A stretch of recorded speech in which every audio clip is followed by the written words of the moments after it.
أشهد أن محمد رسول الله.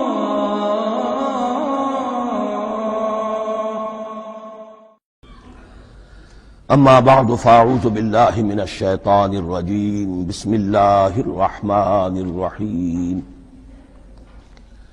الحمد لله رب العالمين الرحمن الرحيم مالك يوم الدين إياك نعبد وإياك نستعين اهدنا الصراط المستقيم صراط الذين أنعمت عليهم غير المغضوب عليهم ولا الضالين آمين. رب اشرح لي صدري ويسر لي أمري واحلل عقدة من لساني يفقهوا قولي. اللهم ربنا ألهمنا رشدنا وأعذنا من شرور أنفسنا. اللهم أرنا الحق حقا وارزقنا اتباعه وأرنا الباطل باطلا وارزقنا اجتنابه. اللهم ربنا يسر لنا أمورنا كلها وأتمم لنا بالخير وتقبل منا فإنك خير المتقبلين آمین یا رب العالمین. معزز حاضرین اور محترم خواتین، ہم اللہ کے نام سے اس سال کی نماز تراویح کے ساتھ دورہ ترجمہ قرآن کا آغاز کر رہے ہیں۔ اس سے پہلے میں عرض کر چکا ہوں کہ اب میری عمر بھی کافی ہو چکی ہے، قمری حساب سے 68 برس مکمل ہو چکے ہیں، اور مختلف قسم کے عوارض بھی مجھے لاحق ہیں، اور بہت سے احباب نے اور رفقاء نے مشورہ دیا تھا کہ میں اتنا بڑا بوجھ اپنے ذمے نہ لوں، لیکن میں نے خالصتاً توکلاً علی اللہ اس کی ہمت کی، اس کا ارادہ کیا، اس کے لیے اہتمام بھی خصوصاً ہوا ہے۔ مجھے اندازہ ہے کہ اب میرے خیالات کی جو رو ہے وہ اب اتنی تیز نہیں ہے جتنی کبھی ہوا کرتی تھی۔ کراس ریفرنسز بھی جو ہیں قرآن حکیم کے وہ اتنے مستحضر نہیں ہیں جتنے کبھی ہوتے تھے، بلکہ واقعہ یہ ہے کہ میری زبان بھی بعض اوقات لڑکھڑاتی ہے، اس لیے کہ مجھے جو ادویات استعمال کرنی پڑتی ہیں ان کا اعصاب پر بھی اثر ہوتا ہے، اور جو ہمارے اعضائے رئیسہ ہیں ان پر بھی اثر ہوتا ہے۔ بہرحال ان سب کے علی الرغم اللہ کا نام لے کر آغاز کر رہے ہیں۔ میری انتہائی نگارش یہی ہے، تیرے نام سے ابتدا کر رہا ہوں۔ ابھی میں نے سورہ فاتحہ کی تلاوت کی اور آپ نے سماعت فرمائی۔ یہ سورہ مبارکہ مصحف کے اعتبار سے تو پہلی صورت ہے ہی، سب کو معلوم ہے، لیکن یہ بھی نوٹ کر لیجئے کہ یہ نزول کے اعتبار سے بھی سب سے پہلی مکمل صورت جو حضور پر نازل ہوئی وہ یہی ہے۔ اس سے قبل متفرق آیات نازل ہوئیں، 5 آیتیں سورہ علق کے آغاز میں، کچھ آیتیں سورہ قلم یا سورہ نون کے آغاز میں، کچھ آیتیں سورہ مزمل کی ابتدا کی، کچھ آیتیں سورہ مدثر کے آغاز کی۔ 5ویں وحی تقریباً اس پر اجماع ہے کہ یہ سورۃ الفاتحہ کی ہے، اور یہ مکمل سورت ہے جو حضور پر نازل ہوئی۔ سورۃ الفاتحہ کے معنی ہوئے افتتاحی سورت، فتح یفتح کے معنی ہے کھولنا، مفتاح کنجی کو کہتے ہیں، چابی کو۔ تو یہ اوپننگ سورہ آف دی قرآن، قرآن حکیم کی افتتاحی سورت۔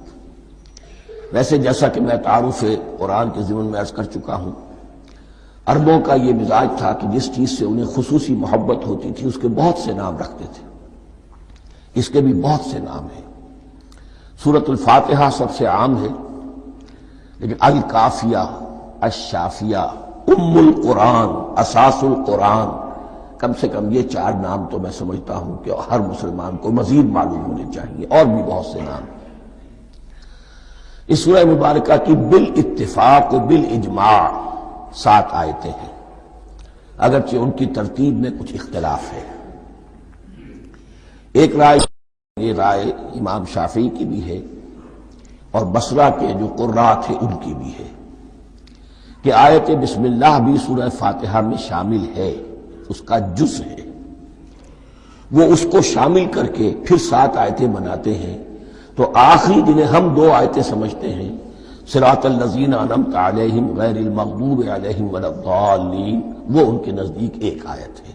تو گویا کہ نتیجہ یہ نکلا کہ آیتوں کی تعداد 7 ہی رہتی ہے۔ امام ابو حنیفہ رحمۃ اللہ علیہ کا موقف اور کوفے کے جو قراء تھے ان کا بھی موقف یہ ہے کہ آیت بسم اللہ نہ سورہ فاتحہ کا جز ہے نہ کسی اور سورت کا جز ہے، سوائے ایک مقام پر جہاں حضرت سلیمان علیہ السلام کا خط جو ہے نقل ہوا ہے، جنہوں نے ملکہ سبا کو لکھا تھا انہ من سلیمان و انہ بسم اللہ الرحمن الرحیم، تو قرآن کے متن میں صرف اسی جگہ پر یہ آیت شامل سمجھتے ہیں، باقی یہ صرف علامت کے طور پر کہ یہاں سے ایک نئی سورت شروع ہو رہی ہے درج کی گئی ہے۔ اس سورہ مبارکہ کو الصلاح قرار دیا گیا ایک حدیث میں، اس کا جو اسلوب ہے وہ دعا کا ہے، اور دعا کے ساتھ اس کی جو مناسبت ہے اور پھر اسی کی وجہ سے ہماری نماز کا یہ جزو لا ینفک بنا دیا گیا، بلکہ ایک حدیث جو میں آپ کو سناؤں گا اس میں اسی کو نماز قرار دیا گیا، الصلاح یہی ہے۔ ویسے وہ حدیث مبارک موجود ہے من لم یقرأ بفاتحۃ الکتاب لا صلاۃ لمن لم یقرأ بفاتحۃ الکتاب، جو شخص سورہ فاتحہ کی تلاوت نہیں کرتا اس کی کوئی نماز نہیں۔ اس کے حوالے سے بھی ہمارے ہاں 2 مسلک ہیں، ذکر صرف اس لیے کر رہا ہوں کہ آپ کے علم میں ہو، ان میں کوئی بنیادی فرق نہیں ہے، کسی بھی ایک رائے کا انسان قائل اور حامل ہو سکتا ہے بغیر اس کے کہ دوسرے کو بالکل غلط قرار دے، بلکہ یہ کہ اس کے لیے بھی گنجائش اپنے ذہن میں اور اپنے دل میں رکھے۔ تو ایک رائے یہ ہے کہ یہ میں کیا عرض کر رہا تھا کوئی بھول گیا ہوں،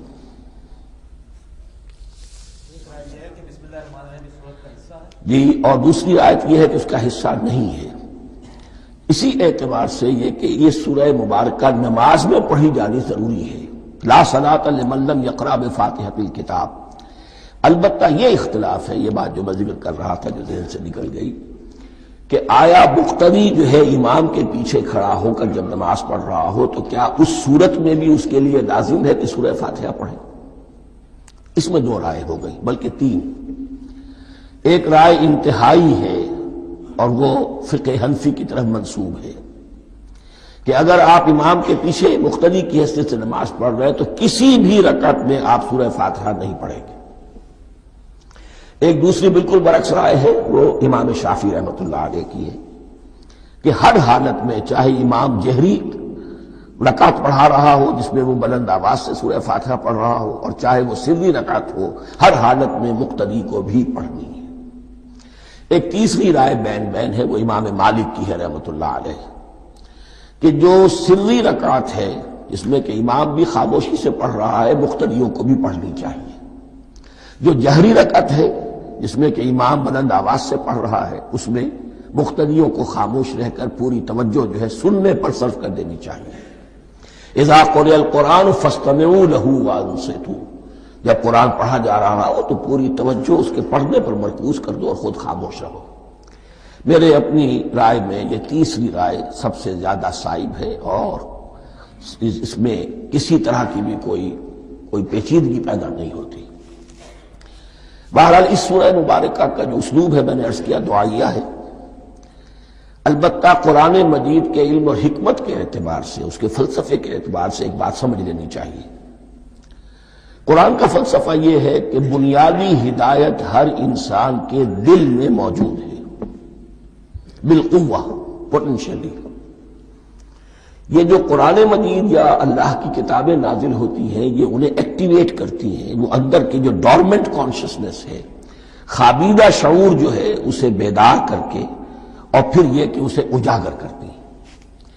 ہر سلیم الفطرت انسان اور سلیم العقل انسان، 2 سلامتی شرط ہیں۔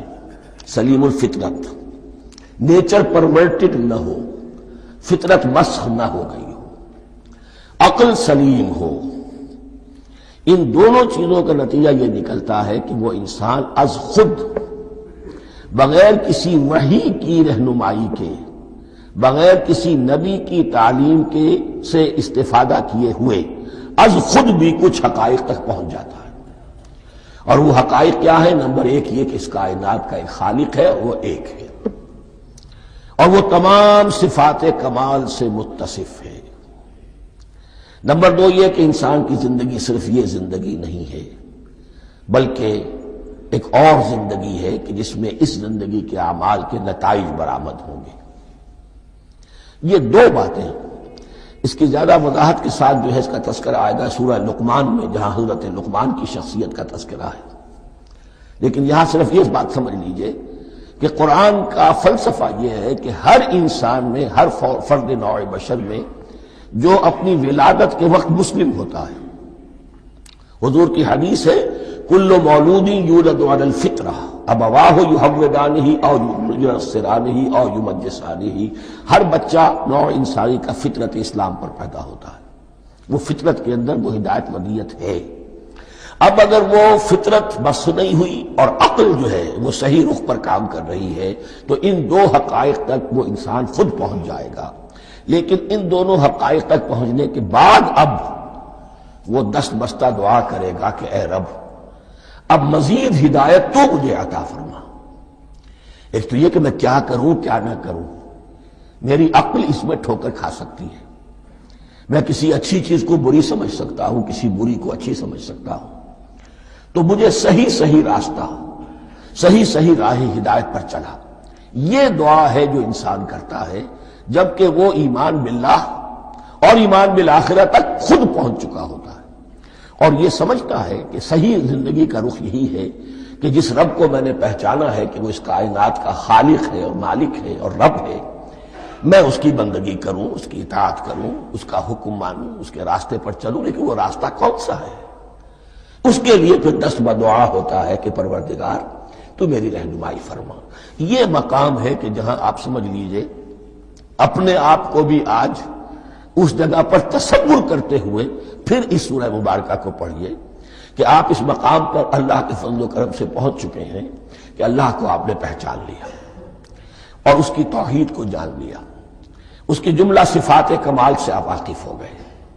آپ یہ بھی جان گئے کہ بڑھ کر اس کے حضور میں حاضر ہونا ہے اور وہ حساب کتاب لے گا۔ پھر آپ نے یہ عہد بھی کر لیا کہ اب زندگی گزارنی ہے اس رب کی بندگی میں، اسی کی فرما برداری میں۔ اب یہاں کھڑے ہو کر آپ پوچھتے ہیں کہ اللہ مجھے وہ تفصیلی ہدایت عطا فرما، ایسا نہ ہو کہ کبھی میں کسی راستے پر چلتا ہوا کسی پگڈنڈی پر مڑ جاؤں اور وہ تھوڑی سی جو ڈیوییشن ہو میرے راستے کی وہ میری عاقبت کو برباد کر دے۔ یک لحظہ غافل گشتم و صد سال راہم دور شد، اس لیے کہ ہوتا یہی ہے سیدھے راستے سے ذرا سی کوئی پگڈنڈی جو ہے تھوڑے سے اینگل پر نکلی ہے، لیکن جب چلتے جائیں گے آپ تو جتنے آگے بڑھیں گے اس پر، اس راہ صراط مستقیم سے آپ اتنے ہی زیادہ دور ہوتے چلے جائیں گے۔ یہ ہے قرآن مجید کی حکمت اور فلسفے کے اعتبار سے اس سورہ مبارکہ کا مقام۔ اب آئیے ہم بسم اللہ کرتے ہیں۔ بسم اللہ الرحمن الرحیم، شروع کرتا ہوں میں اللہ کے نام سے جو رحمان اور رحیم ہے۔ اس پر کچھ گفتگو ہو چکی ہے تعارف قرآن کے ضمن میں کہ رحمان اور رحیم دو نام ہیں کہ جو رحمت کے مادے سے نکلتے ہیں۔ رحمان میں اللہ تعالیٰ کی رحمت کا جوش ہے، جانی کیفیت، طوفانی کیفیت، اور رحیم میں اللہ تعالیٰ کی رحمت کا دوام اور تسلسل۔ یہ دونوں کیفیات اللہ کی رحمت میں بیک وقت موجود ہیں، جس کا ہم تصور نہیں کر سکتے۔ ہم سمندر کو دیکھتے ہیں، متلاطم سمندر ہے، اس میں ہیجان ہے، طوفان ہے۔ دریا کو دیکھتے ہیں کہ وہ سکون کے ساتھ چل رہا ہے، خاموشی سے چل رہا ہے، بہہ رہا ہے، بس تسلسل کے ساتھ بہہ رہا ہے۔ ہم ان دونوں کیفیات کو علیحدہ علیحدہ دیکھتے ہیں تو ہمارا ذہن ان دونوں کو بیک وقت اس کا تصور نہیں کر سکتا، تخیل ممکن نہیں۔ لیکن اللہ کی رحمت کی یہ دونوں شانیں مستقلاً ہر وقت موجود ہیں بیک وقت، اسی لیے ان دونوں کے درمیان کہیں حرف عطف نہیں آئے گا۔ بسم اللہ الرحمن الرحیم، الحمدللہ رب العالمین۔ کل حمد، اور حمد کو ذہن میں رکھ لیجئے، حمد مساوی ہے تعریف جمع شکر۔ عام طور پر ترجموں میں ایک لفظ لایا جاتا ہے، کل تعریف اللہ کے لیے، یہ کافی نہیں ہے۔ تعریف آپ کسی شے کی کر سکتے ہیں جس میں کوئی حسن ہے، خوبی ہے، کسی بھی اعتبار سے، خواہ آپ کو اس کے حسن و خوبی سے کوئی فائدہ حاصل نہیں ہو رہا۔ ایک پھول ہے، بہت خوبصورت ہے، بس ٹھیک ہے، خوبصورت ہے، آپ نے کہا، تعریف کر دی۔ شکر کرتے ہیں آپ اس شے کا جس سے آپ کو کوئی فائدہ پہنچا ہو، استفادہ ہوا ہو، آپ کی کوئی ضرورت پوری ہوئی ہو، آپ کی کوئی مشکل رفع ہوئی ہو۔ اور آپ دیکھیں گے کہ حمد میں یہ شکر کا پہلو غالب ہے۔ جتنی بھی دعائیں ہیں حضور سے منقول، شکر کے مقام پر وہاں حمد آتا ہے۔ بھوک لگی ہوئی تھی، کھانا کھایا، الحمدللہ الذی اطعمنی وسقانی۔ اب یہاں دیکھیے ترجمہ تعریف نہیں، شکر ہے اس اللہ کا جس نے مجھے کھلایا اور پلایا۔ آپ بیت الخلاء سے باہر آئے، نجاستیں آپ سے دور ہو گئیں، طبیعت میں انشراح ہوا، الحمدللہ الذی اذھب عنی الاذی وعافانی۔ وہ شکر ہے اس اللہ کا جس نے اذیت بخش چیزیں مجھ سے دور کر دیں اور مجھے عافیت بخشی۔ تو یہ الحمدللہ رب العالمین، اللہ تعالیٰ کا حسن و کمال اور حسن و جمال اپنی جگہ بھی اس انتہا کا ہے کہ جتنی تعریف اس کا حق ہے ہم کر ہی نہیں سکتے، لیکن اس کے احسانات اور انعامات ہم پر اتنے ہیں کہ ہم ان کو بھی گن نہیں سکتے۔ لہذا ایک ہی احصاء ہم نے کر دیا الف لام کے ساتھ، الحمدللہ رب العالمین۔ تمام تعریفیں اور کل شکر اللہ کے لیے ہیں کہ جو تمام جہانوں کا پروردگار ہے، رب ہے، مالک ہے۔ رب میں ایک مفہوم ہوتا ہے ربوبیت کا، اور اس میں مفہوم شامل ہوتا ہے تربیت کا، ربیانی صغیرہ۔ تو مالک ہونا اور تربیت دینا، آپ جس شے کے مالک ہوں گے آپ چاہیں گے اس میں بڑھوتری ہو، اس میں اضافہ ہو، وہ نشو و نما پائے۔ تو یہ دونوں چیزیں آپس میں ایک دوسرے کا جڑی ہوئی ہیں، پروردگار بھی اور مالک بھی۔ عام طور پر عربی میں رب کا لفظ مالک کے لیے آتا ہے، رب البیت، رب الدار، رب المال۔ تو مالک وہاں پر ظاہر بات ہے کہ اس سے مراد کیا ہے، مال والا، گھر والا، گھر کا مالک۔ تو کل شکر اور کل تعریف اس اللہ کے لیے ہے جو تمام جہانوں کا مالک بھی ہے اور پروردگار بھی ہے۔ الرحمن الرحیم، رحمان ہے اور رحیم ہے۔ اب دوبارہ اس کی میں وضاحت نہیں کروں گا۔ مالک یوم الدین، یوم دین کا مختار مطلق ہے۔ دین عربی زبان میں کہتے ہیں بدلے کو، دناہم کما دانو، کما تدینو تو دانو، یہ کہاوت ہے۔ جیسے اردو میں ہم کہتے ہیں جیسا کرو گے ویسا بھرو گے، کما تدینو تو دانو۔ تو یہ ہے بدلہ، اس کا بنیادی مفہوم جو ہے وہ بدلہ ہے۔ تو بدلے کا ایک دن ہے جس دن فیصلہ ہوگا کہ کون کیا کما کر لایا ہے اور اسے کیا بدلہ ملنا چاہیے۔ آیا اس کا برائیوں کا پلڑا بھاری ہے کہ اسے سزا ملنی چاہیے، یا اس کی حسنات اور نیکیوں کا پلڑا بھاری ہے کہ اسے جزا ملنی چاہیے، اس کا انعام اور اکرام کے ساتھ معاملہ کیا جانا چاہیے۔ وہ ایک دن ہے، اسے ہم یوم القیامہ کہتے ہیں۔ اور لیکن اصل بات جو یہاں کہی گئی، یعنی ایک جملے میں تین باتوں کا اعتراف ہو رہا ہے۔ بعث بعد الموت، ایک دن آئے گا کہ ہم مرنے کے بعد تمام انسان اٹھا لیے جائیں گے، پھر حساب و کتاب، پھر اللہ کے ہاں حاضری ہوگی اور حساب کتاب ہوگا۔ اور تیسرا یہ کہ اس حساب کتاب کے دن کا مختار مطلق اللہ ہے، یعنی کسی اور کو اپنے ذہن میں سہارا بنا کر آپ زندگی گزاریں کہ وہ مجھے چھڑا لے گا، یا وہ ہستی جو ہے اتنی زوردار ہے کہ وہ مجھے بچا لے گی، اس سے اپنے دل کو، اپنے ذہن کو بالکل پاک کر لیجئے۔ مالک یوم الدین، ایک دوسری جگہ پر قرآن میں آیا ہے، اس روز کوئی پکارنے والا پکارے گا، لمن الملک اليوم للہ الواحد القہار، آج کے دن کس کا اختیار مطلق ہے؟ اور پھر کہا جائے گا اللہ کے لیے، الواحد قہار، جو پوری طرح چھایا ہوا ہے، مستولی ہے۔ تو مالک یوم الدین، جو جزا و سزا کے دن کا مالک ہے۔ اب یہاں سے کلام ایک رخ بدل رہا ہے۔ ابھی تک تو یہ غائبانہ انداز میں کلام ہو رہا ہے، اللہ سے خطاب نہیں آیا اس میں ابھی۔ الحمدللہ رب العالمین الرحمن الرحیم مالک یوم الدین۔ اب خطاب ہے، ایاک نعبد و ایاک نستعین، ہم صرف تیری ہی بندگی کرتے ہیں اور کریں گے، اور ہم صرف تجھ ہی سے مدد مانگتے ہیں اور مانگیں گے۔ یہ ترجمہ میں کیوں کر رہا ہوں کہ یہ فعل مضارع ہے۔ عربی زبان میں فعل مضارع حال اور مستقبل دونوں کو کور کرتا ہے۔ کا جو ہے مفعول فاعلی جو ہے، مفعول جو ہے اس میں ضمیر مفعولی، اسے پہلے لا کر حشر کا مضمون پیدا ہو گیا۔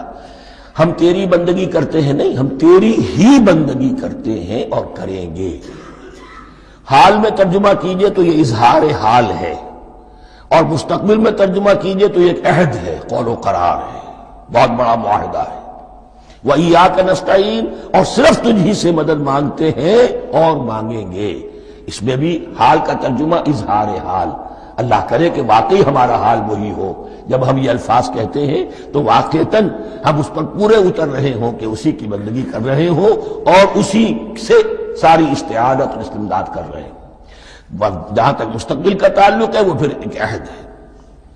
اہدنا الصراط المستقیم، یہ مقام وہ آ گیا کہ یہاں تک تو اے پروردگار ہم پہنچ گئے، تیرے فضل سے، تیرے کرم سے۔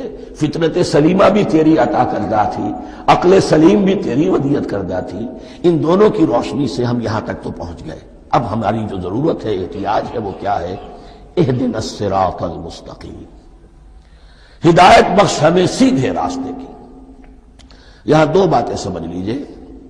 انفرادی سطح پر انسان کے لیے نہ معلوم کتنے مرحلے آتے ہیں ہر روز کہ جس میں وہ ایک چھٹک کر کھڑا ہو جاتا ہے، یہ کروں یا یہ کروں، دو آلٹرنیٹو سامنے آ رہے ہیں، فیصلہ کرنا مشکل ہو رہا ہے۔ قدم قدم پر ہدایت کی ضرورت ہے، اور اجتماعی طور پر نوع انسانی تین بڑے بڑے تمدنی مسائل میں واقعہ یہ ہے کہ تسلیم کر لیا جانا چاہیے کہ عقل انسانی اس کو راستہ نہیں دکھا سکتی۔ عام معاشرتی سطح پر مرد اور عورت کے درمیان حقوق اور اختیارات کا کیا توازن ہو، ناممکن ہے، انسان طے نہیں کر سکتا۔ انسان یا مرد ہے یا عورت ہے۔ عورت سوچے گی اپنے لحاظ، اپنے جذبات کا، اپنے خیالات کا لحاظ رکھے گی، مرد کے جذبات و احساسات کا اسے کوئی اس کا کوئی تصور ہی ممکن نہیں۔ مرد سوچے گا اسے اپنے احساسات معلوم ہے، لیکن یہ کہ عورت کے احساسات سے وہ نابلد ہے، ان کو محسوس کر ہی نہیں سکتا۔ لا محالہ وہ اپنے بارے میں وہ جو بھی نظام بنائے گا اس میں وہ اپنی بالادستی رکھے گا۔ وہ تو ایک ہی ہستی ہو سکتی ہے کہ جو دونوں کی خالق ہے، مرد کی بھی عورت کی بھی، اور اس کو دونوں سے محبت ہے، دونوں کا خیر خواہ ہے، دونوں کا رب ہے، دونوں کو پروان چڑھانا چاہتا ہے۔ اسی طرح فرد اور معاشرہ یا ریاست، حکومت اور ریاست ہمیشہ یہ چاہتی ہے کہ سارے اختیارات ہمارے ہاتھ میں آ جائیں، ٹوٹلیٹیرین سوسائٹی ہو، بس ہم حکم دیں اور لوگ اس پر چلیں۔ افراد یہ چاہتے نہیں، ہمیں آزادی ہونی چاہیے۔ اب آپ دیکھیے کہ دنیا میں کتنے جھگڑے چلتے ہیں اسی پر، فریڈم فریڈم فریڈم۔ وہ فریڈم واقعتاً اپنی جگہ پر ایک شے ہے، افراد کی آزادی ہونی چاہیے، لیکن افراد کی آزادی اتنی نہ ہو جائے کہ وہ مادر پدر آزاد ہو جائے، کوئی قانون، کوئی قاعدہ، کوئی اخلاقی کوئی حدود اور قیود جو ہے ان کا پابند نہ رہے۔ تو اب کہاں ہے وہ نقطہ اعتدال کہ جس میں انسان کی انفرادی آزادی، انفرادی اختیار اور ادھر اجتماعی مصلحتیں جو ہیں ان کو بیلنس کیا جا سکے؟ انسان طے نہیں کر سکتا، صرف اللہ ہی اس کے لیے نظام دے سکتا ہے۔ تیسرا مسئلہ ہے سرمایہ اور محنت، اس میں کیا توازن ہو؟ سرمایہ اور محنت دونوں مل کر کچھ بنا رہے ہیں، کچھ پروڈیوس کر رہے ہیں۔ اب اس میں نفع جو ہوا ہے اس میں سرمایہ کا کتنا حصہ ہونا چاہیے اور لیبر کا کتنا ہونا چاہیے، کون طے کر سکتا؟ اس کے لیے بھی کہ ایسا نہ ہو کہ سرمایہ داری جو ہے آکاش بیل بن کر پورے معاشرے پر چھا جائے، اور غریب بیچارہ، مزدور بیچارہ، کاشتکار بیچارہ وہ گویا کہ چکی کے دو پارٹوں میں پس کر رہ جائے، اس کی کوئی حیثیت نہ رہ جائے۔ لیکن یہ کہ دوسری طرف اگر یہ کہ مزدور کا جو حق ہے اس سے زیادہ اس کو دے دیا جائے تو سرمایہ جو ہے وہ سکڑ جائے گا، شائی ہو جائے گا، وہ پھر میدان میں نہیں آئے گا۔ کیا کیا جائے؟ کون سا نقطہ عدل و اعتدال ہے؟ یہ تین مسائل ایسے ہیں، اہدنا الصراط المستقیم۔ تو یوں سمجھیے کہ ایک جو بنیادی ہدایت تھی، ایک اللہ کو پہچان لینا، یہ جان لینا کہ کل حسن و جمال اور تمام انعام و اکرام کا منبع اس کی ذات ہے، وہ رحمان ہے اور رحیم ہے، اور یہ جان لینا کہ مرنے کے بعد جی اٹھنا ہے، حساب کتاب ہے، فیصلہ ہوگا جزا و سزا کا، اور مختار مطلق اس دن کا اللہ ہے۔ پھر یہ عہد کر لینا ایاک نعبد و ایاک نستعین۔ اس کے بعد دعا، پروردگار ہمیں ہدایت پر قائم رکھ، ہماری ہدایت میں اضافہ فرما۔ اس ہدایت کے لفظ کو سمجھ لیجئے، بنیادی ہدایت، تفصیلی ہدایت، قدم قدم پر ہدایت، ہدایت پر ہدایت. والذین اہتدوا زادہم ہدی، جو لوگ ہدایت کے راستے پر آتے ہیں اللہ ان کی ہدایت میں اضافہ کرتا ہے. تو یہ قدم قدم پر ہمیں ہدایت کی ضرورت ہے اور مرحلہ وار ضرورت ہے. ہدایت اس کو بھی کہتے ہیں کہ کسی نے آپ سے کوئی پتہ پوچھا، آپ نے کہا ادھر جانا، پھر دوسری گلی میں مڑنا، پھر جانا دو تین لائٹیں چلے جانا، پھر مڑنا وغیرہ وغیرہ، یہ بھی ہدایت ہے. نظری طور پر آپ نے بتایا ہے. ایک ہدایت یہ ہوئی کہ بھائی میں چلتا ہوں آپ کے ساتھ، میں آپ کو وہاں تک پہنچا دوں گا تاکہ آپ کو دقت نہ ہو، آپ نے منزل تک پہنچا دیا. ان دونوں کے درمیان، یہ تو میں نے ایک فرد کی مثال دی ہے، اللہ اور بندے کے درمیان نہ معلوم کتنے مراحل ہیں ہدایت کے. تو کسی وقت بھی انسان اپنے آپ کو ہدایت خداوندی سے مستغنا نہیں سمجھ سکتا، اور نہیں تو پروردگار جو ہدایت دی ہے اس پر ہدایت پر قائم رکھ. کیا پتہ شیطان کا کوئی حملہ، کیا پتہ ہمارے نفس کی کوئی شرارت کسی ایسے رخ پر ہمیں ڈال دے کہ اب تک کی ساری کمائی بھی ضائع ہو جائے. لہذا یہ نہ سمجھیے کہ جب یہ ساری چیزیں ان کو معلوم تھی، ان چیزوں کا تو اقرار کر رہے تو اب ہدایت کون سی مانگ رہے. تو ہدایت کا تو بڑا میدان کھلا ہوا ہے، اور اس ہدایت کی وہ جو میں نے آخری شکل آپ کو بتائی ہے کہ منزل مقصود تک پہنچا دے، یہ ہدایت بھی قرآن مجید میں اس معنی میں بھی لفظ آیا ہے کہ اہل جنت جب جنت میں داخل ہوں گے تو جو ترانہ حمد ان کی زبان پر اس وقت ہوگا وہ کیا ہے؟ الحمدللہ الذی ہدانا لہذا وما کنا لنہتدی لولا ان ہدانا اللہ. کل شکر اس اللہ کا جس نے ہمیں یہاں تک پہنچا دیا، ہدایت دی یہاں تک پہنچا دیا، اور ہم ہرگز نہ پہنچ پاتے، ہم ہرگز ہدایت یافتہ نہ ہو سکتے اگر اللہ ہی ہمیں ہدایت نہ دیتا. اہدنا الصراط المستقیم، سیدھا راستہ. صراط الذین انعمت علیہم، اس کی مزید وضاحت ہے، راستہ اس کا ان لوگوں کا جن پر تیرا انعام ہوا. یہ کون لوگ ہیں؟ اس کی وضاحت آپ کو ملے گی سورہ نساء میں. من یطع اللہ والرسول فاولئک مع الذین انعم اللہ علیہم من النبیین والصدیقین والشہداء والصالحین. 4 طبقات ہیں منعم علیہم جن پر اللہ کا انعام ہوا ہے. چوٹی پر انبیاء کرام، اس کے بعد صدیقین کرام، اس کے بعد شہداء عظام، اس کے بعد عام صالح مسلمان صالح ہو. یہ بیس لائن ہے. اس سے اوپر کا درجہ شہداء کا ہے، اس سے اوپر کا درجہ صدیقین کا ہے، اور پھر اس سے اوپر کا درجہ انبیاء کا ہے. انبیاء میں سے پھر وہ بھی ہوتے ہیں کہ جو اولو العزم میں من الرسل ہیں، لیکن یہ 4 طبقات ہیں، ان کے راستے پر ہمیں چلا. غیر المغضوب علیہم ولا الضالین، جو مغضوب علیہم نہیں ہوئے، جن پر تیرا غضب نہیں ہوا. اور غضب ہوتا ہے ان پر کہ جو ہدایت کے واضح ہونے کے بعد ہدایت کو ترک کر دیں، وہ ہے مغضوب علیہم. جنہیں ہدایت مل گئی ہو، ہدایت کو پہچان لیا ہو، پھر اپنی شرارت نفس کی وجہ سے، اپنی نفسانیت کی وجہ سے، اپنے تکبر کی وجہ سے، اپنے حسد کی وجہ سے وہ اس حق کو رد کر دے، اس کو ترک کر دے، ان پر اللہ کا غضب آتا ہے. اور اس میں اس کی بہت بڑی مثال تاریخ کے اعتبار سے یہودی ہے. اللہ نے انہیں ہدایت دی، کتابیں عطا کی، تورات، انجیل، زبور، سینکڑوں نبی ان میں مبعوث کیے. 1400 برس تک نبوت کا تار ٹوٹا ہی نہیں، مسلسل. ابتدا میں بھی 2 نبی، موسیٰ اور ہارون، اور اختتام پر بھی 2 نبی، عیسیٰ اور یحییٰ علیہ السلام. اور ان کے مابین کوئی لمحہ نہیں آیا ہے تاریخ بنی اسرائیل میں جبکہ کوئی نہ کوئی نبی موجود نہ ہو. لیکن انہوں نے اپنی شرارت نفس کی وجہ سے ہدایت تورات سے بھی منہ موڑا، اور پھر سب سے بڑی بات یہ کہ ہدایت محمدی سے، ہدایت قرآنی سے بھی صلی اللہ علیہ وسلم منہ موڑا. وہ ہے مغضوب علیہم ولا الضالین، اور نہ ہی گمراہ ہوئے.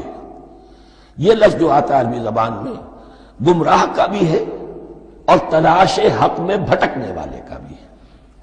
ایک وہ شخص ہے جس پر حق ابھی واضح نہیں ہوا، وہ تلاش میں ہے، اس کے لیے بھی ضال کا لفظ آئے گا. اسی طرح کوئی شخص کسی کے عشق اور محبت میں ایسا ہو جائے، دیوانہ ہو جائے، اس کو بھی ضال کہتے ہیں. یعنی اس کے اوپر جذبات کا اتنا غلبہ ہو گیا ہے کسی کی محبت اور عشق کی بنا پر. تو حضور کے لیے یہ لفظ آیا ہے وَوَجَدَكَ ضَالًّا فَهَدَىٰ، اور یہ تو سورۃ الضحیٰ ہے، اکثر بیشتر لوگوں کو یاد ہوگی۔ تو یہ جو ضال کا لفظ ہے اس میں سمجھ لیجئے ضروری نہیں ہے کہ وہ گمراہ ہو، بلکہ وہ بھی کہ جو ابھی راہ ہدایت کی طلب میں اس کے حصول کے لیے اس کی تلاش میں کوشاں ہے، اور وہ بھی کہ جو کسی مغالطے کی وجہ سے حق سے منحرف ہو جائے۔ یہ بھی جان لیجئے کہ ایک ہے بدنیتی، تکبر، حسد، حق کو جان کر پہچان کر رد کر دینا یا چھوڑ دینا یا ترک کر دینا، ایک ہے کسی غلطی میں، کسی جذبات کے اندر آ کر، کسی غلو کے اندر مبتلا ہو کر اور حق سے منحرف ہو جانا۔ اس کی جو سب سے بڑی مثال ہے وہ نصارہ ہے، عیسائی ہے۔ حضرت مسیح کو انہوں نے مانا لیکن غلو کیا، یہ لفظ آئے گا آگے، لا تغلوا فی دینکم، اپنے دین میں غلو نہ کرو۔ جیسے ہمارے ہاں بھی بعض لوگ ہیں جو حضور صلی اللہ علیہ وسلم کی تعریف میں، حضور صلی اللہ علیہ وسلم کے ساتھ اپنی محبت کے اظہار میں غلو کر جاتے ہیں۔ یہ انتہا درجے کو ہو گیا تھا حضرت مسیح علیہ السلام کے ماننے والوں میں، اور اس کی بنا پر انہوں نے تثلیث کا عقیدہ ایجاد کر لیا اور حضرت مسیح علیہ السلام کو اللہ کا بیٹا بنا دیا۔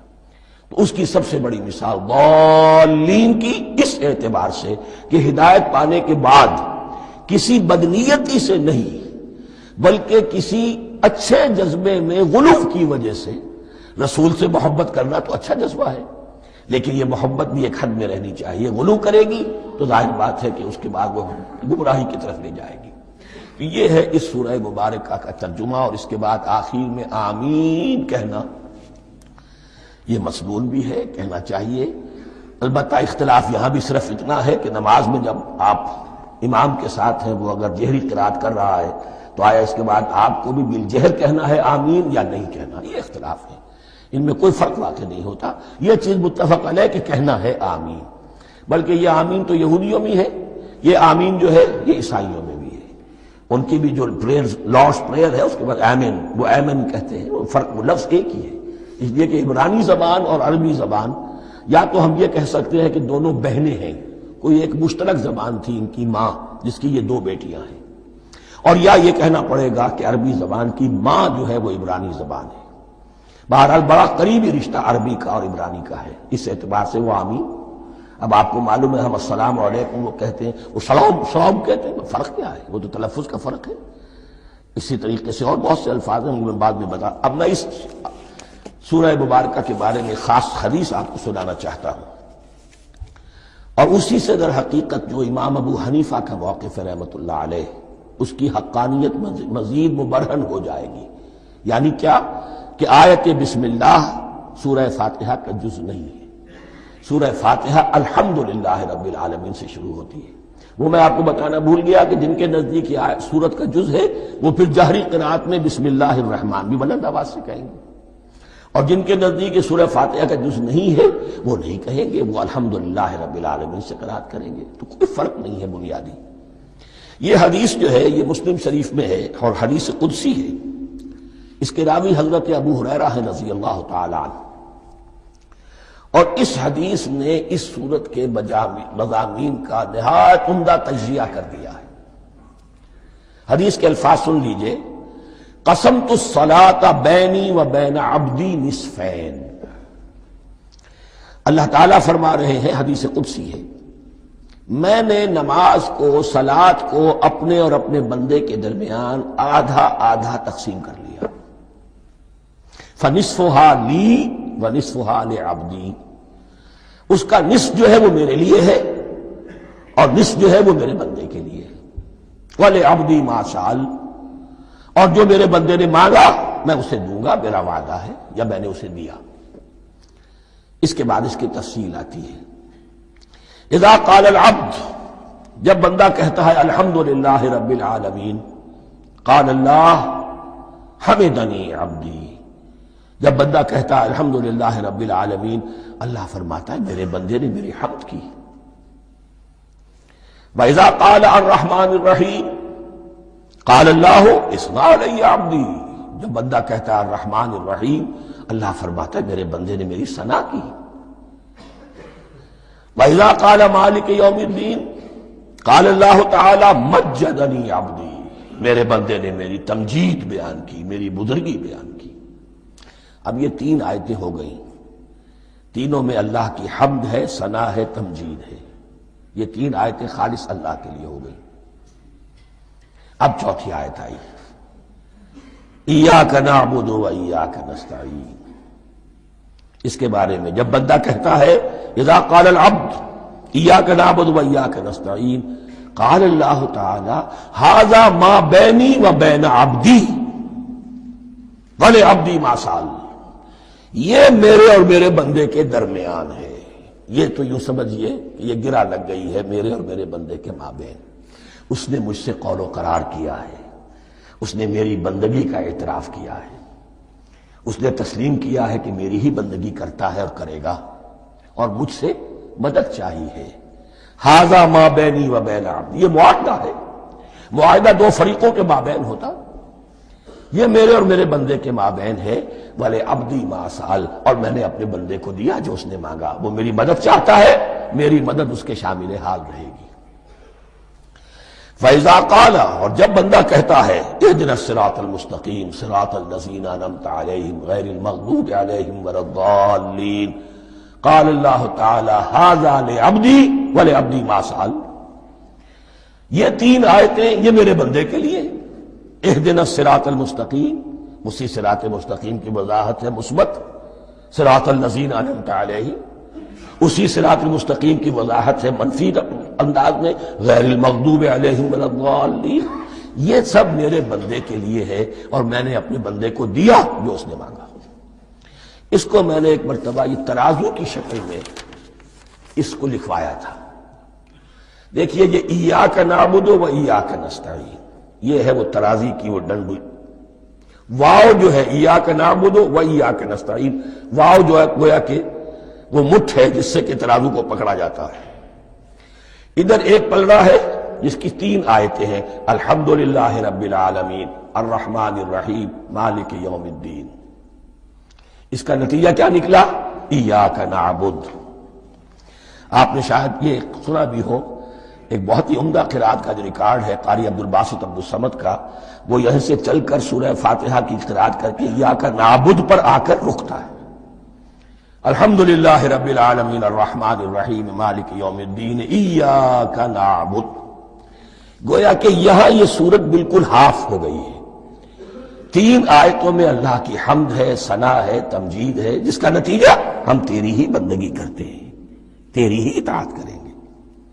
لیکن اب اس کے بعد سوال ایاک نستعین، اسی کی جو استعانت کیا درکار ہے ہمیں؟ ہدایت. ہدایت سب سے بڑی استعانت ہے، ہدایت ہی تو سب سے بڑی مدد ہے. اهدنا الصراط المستقیم صراط الذین انعمت علیہم غیر المغضوب علیہم ولا الضالین. یہ ایاک نستعین کے حکم کے ساتھ یہ تین آیتیں آ گئیں. اهدنا الصراط المستقیم صراط الذین انعمت علیہم غیر المغضوب علیہم ولا الضالین. قسمت الصلاة بینی و بین عبدی نصفین فنصفها لی ونصفها لعبدی ولعبدی ما سأل. اللہ تعالیٰ اس سورہ فاتحہ کا جو اصل مفہوم ہے وہ بھی ہمارے ذہنوں پر، ہمارے شعور کی سطح پر اسے اجاگر کیے رکھے. ہمیں توفیق دے کہ جب بھی پڑھیں، جب بھی سنیں تو وہ کیفیت اگر ہو جائے. اس لیے کہ ایک حدیث ہے کہ الصلاۃ معراج المومنین، نماز تو اہل ایمان کے حق میں معراج کے درجے میں ہے. اس حوالے سے ہم یہ سمجھ سکتے ہیں کہ کوئی وقت ایسا آ سکتا ہے کہ انسان کو واقعتاً، روح انسانی واقعتاً اللہ کے یہ جواب سنے. انہونی بات نہیں ہے. ہوتا ہے خطاب آخر، اٹھتا ہے حجاب آخر، کرتے ہیں خطاب آخر. یہ تو ہوتا ہے. مخاطبہ الہی تو میں نے عرض کیا کہ ثابت ہے. مخاطبہ، محادث اور تحدیث اللہ بندوں سے کلام کرتا ہے.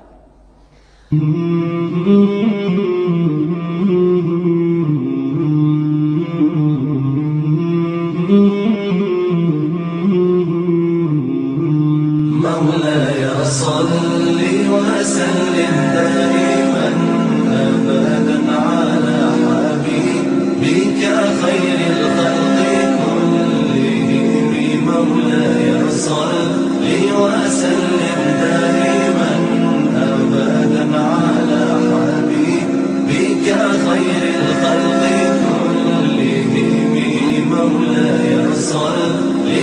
وسلم